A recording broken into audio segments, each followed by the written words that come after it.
Financial planning ఎలా చేసుకోవాలి, ఎక్కడ డబ్బుల్ని ఇన్వెస్ట్ చేస్తే మంచి రిటర్న్స్ వస్తాయి, మ్యూచువల్ ఫండ్స్ పై వెబినార్ ఈ నెల 19-20న.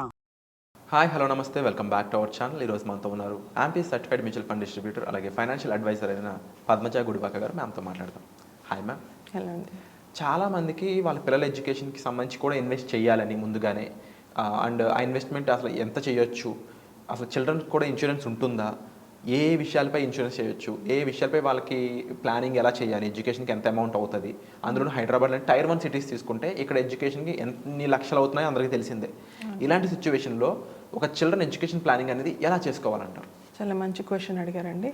సో ఈ మధ్య కాలంలో మన హైదరాబాద్ సిటీలోనే చూస్తే కనుక ఎడ్యుకేషనల్ ఇన్ఫ్లేషన్ ఏదైతే ఉందో ఆల్మోస్ట్ 10-15% అయితే ఎవ్రీ ఇయర్ పిల్లల యొక్క స్కూల్ ఫీజు అన్నది అంత పెంచుతూ ఉన్నారు. Okay, so worst case scenario 10% తీసుకున్నా కూడాను. సో ఇప్పుడు ఏదైతే మనము మన గ్రాడ్యుయేషన్స్ మా బాబు యొక్క 1 ఇయర్ ఇప్పుడు ఫీజుతో ఈక్వలెంట్ అయిపోతుంది. సో ఇప్పుడు డెఫినెట్లీ ఈ ఇన్ఫ్లేషన్ని కన్సిడర్ చేస్తూ మనం ఇన్వెస్ట్మెంట్ అన్నది ప్లాన్ చేసుకోవాలి. దెర్ ఆర్ డిఫరెంట్ ప్రొడక్ట్స్ అండి, అండ్ గవర్నమెంట్ కూడా కొన్ని ప్రొడక్ట్స్ అన్నవి specially for girl child and regular children కోసం కూడా ఉంచారు. సో మనం 1 by 1 ప్రోడక్ట్ అన్నది మనం డిస్కస్ చేద్దాం. ఫస్ట్ గవర్నమెంట్ ప్రొడక్ట్స్ డిస్కస్ చేద్దాం. సో ఫస్ట్ వచ్చి సుకన్య సమృద్ధి అండి. మీరు ఒకవేళ కనుక గర్ల్ చైల్డ్ ఉంటే 10 years లోపు ఉన్న వాళ్ళకి ఈ సుకన్య సమృద్ధి అన్నది ఒక ప్రొడక్ట్ కింద తీసుకోవచ్చు. దీని రేట్ ఆఫ్ ఇంట్రెస్ట్ వచ్చి 8.2% ఇస్తున్నారు. సో 15 years అన్నది పేమెంట్ టర్మ్ వస్తుంది. అండ్ ఆఫ్టర్ 6 years వెయిటింగ్ తర్వాత మీరు టోటల్ 21 years ఆఫ్ ఏజ్ వచ్చినప్పుడు మీరు తీసుకోవచ్చు ఆ టోటల్ అమౌంట్ అన్నది. ఒకవేళ కనుక దీంట్లో అడ్వాంటేజ్ ఏంటి అంటే కనుక 1.5% ఎగ్జెంప్టెడ్ ఉంటుంది, ట్యాక్స్ ఎగ్జెంప్షన్ తీసుకోవచ్చు. And at the time of redemption అంటే మీరు ఒకసారి ఆ డబ్బులు తీసుకున్న టైంలో కూడాను ఆ టోటల్ అమౌంట్ ఏదైతే ఉంటుందో అది కూడా tax exempted, tax free kind of product అండి.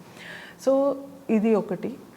అండ్ సెకండ్ వచ్చి పీపీఎఫ్. ఇఫ్ ఎట్ ఆల్ మీకు ఒక బాయ్ ఉన్నారు, సో ఆ బాయ్ కోసం ఒకవేళ మీరు ఇన్వెస్ట్ చేద్దాం అనుకుంటే ఇది కూడా same government kind of a product which is risk free. And ఇక్కడ రిటర్న్ వచ్చి 7.1% వరకు మీకు రిటర్న్ అన్నది ఇస్తున్నారు, ఇంట్రెస్ట్ రేట్. ఇందులో కూడా 15 years పేమెంట్ ఉంటుంది. ఓవరాల్గా మీరు by the time you reach 15 years almost 40 lakhs వరకు మీరు తీసుకోవచ్చు. సో ఇందులో కూడా ఒకవేళ కనుక 6 years టైం వెయిట్ చేసి తీసుకున్నా కూడా ఆల్మోస్ట్ 60-61 lakhs వరకు మీరు హైయర్ ఎడ్యుకేషన్ కానీ వాళ్ళ మ్యారేజెస్ కానీ ఏదైనా సిచ్యుయేషన్స్లో మీరు యూజ్ చేసుకోవచ్చు. అలాగే నెక్స్ట్ వచ్చి చిల్డ్రన్ కోసం అనేసి ఈవెన్ మ్యూచువల్ ఫండ్స్లో కూడా ఒక సపరేట్ సెగ్మెంట్ ఆఫ్ ప్రొడక్ట్స్ వచ్చాయండి. వేరిన్ అంటే మీకు డైరెక్ట్ ఈక్విటీ లాగా హై రిస్క్ కాకుండా మోడరేట్ రిస్క్తో విత్ డెట్ అండ్ అదర్ ప్రొడక్ట్స్ని కూడా ఇంక్లూడ్ చేసుకుని మార్కెట్లోకి వచ్చాయి. ఒక లాక్-ఇన్ పీరియడ్ చూస్తే కనుక 5 years ఉంటాయి.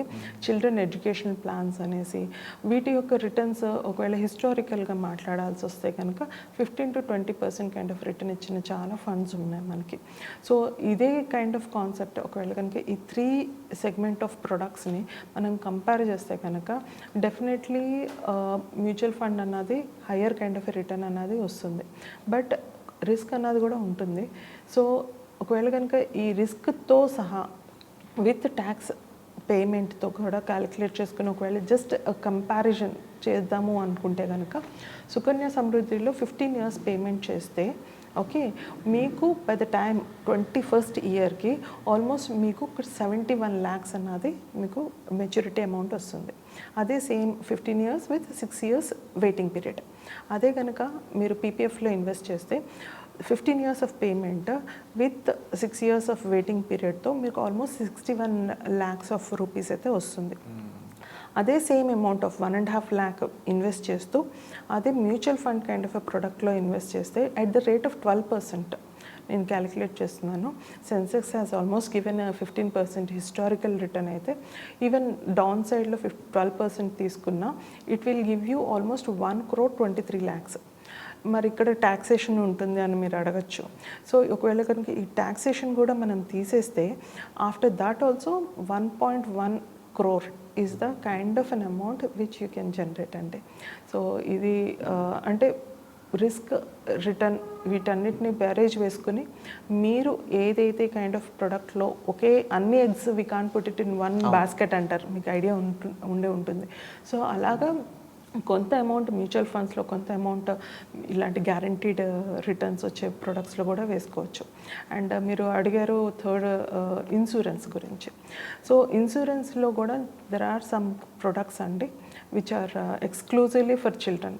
సో ఇవి ఎట్లా పనిచేస్తాయి అంటే కనుక ఇందులో ఒక రిస్క్ ఫ్యాక్టర్ని కూడా వీళ్ళు ఇంక్లూడ్ చేశారు. అంటే ఫర్ సపోజ్ ఒక పర్సన్ ఒక 25 lakhs సమ్ అష్యూరెన్స్తో ఒక ప్రొడక్ట్ తీసుకున్నారు. గాడ్ ఫర్బిడెన్ ఏదైనా అనుకోని సంఘటన జరిగి వాళ్ళ యొక్క పేరెంట్కి ఏదైనా నష్టం జరిగితే కనుక ఆ చైల్డ్ యొక్క ప్రీమియం ఇప్పుడు ఒక 2 to 3 years కట్టారు ప్రీమియం, ఓకే. ఆ తర్వాత ఏదైనా రిస్క్ జరిగిందనుకోండి, ఆ ఫ్యూచర్ ప్రీమియమ్స్ అన్నీ వేవ్ ఆఫ్ అయిపోతాయి. వాళ్ళు ఏదైతే ప్లాన్ చేసుకున్నారో ఆ టోటల్ ఇన్వెస్ట్మెంట్ 25 lakhs మీద ఒక 10% అన్నది యాజ్ ఏ రెగ్యులర్గా ఇన్కమ్ లాగా వాళ్ళకి ఇయర్లీ ఇచ్చేస్తారు. Per suppose 2.5 lakhs as an maturity value కింద ఏదైతే ఇద్దామనుకున్నారో ఆ టోటల్ మెచ్యూరిటీ వాల్యూ వస్తుంది. అండ్ లంసమ్ అంటే టోటల్ యాజ్ టీజ్ ఆ పాలసీ ఎలా అయితే ఎగ్జిక్యూట్ చేశారో అలా కూడా ఎగ్జిక్యూట్ చేసుకోవచ్చు. సో ఇది ఎలాంటిది అంటేనండి, కొంత amount I would definitely say మనం ఒకసారి లైఫ్లో it is not that returns అనే కాదు, బట్ ఒకవేళ కనుక రిస్క్ని కూడా మనం బ్యారే చేసుకుంటే కనుక ఇలాంటి ప్రొడక్ట్స్ని కూడా తీసుకోవచ్చు. మ్యామ్ ఇక్కడ డిఫరెంట్ అంటే ఫైనాన్షియల్లీ ఎబిలైడ్ పీపుల్ ఉంటారు అనమాట.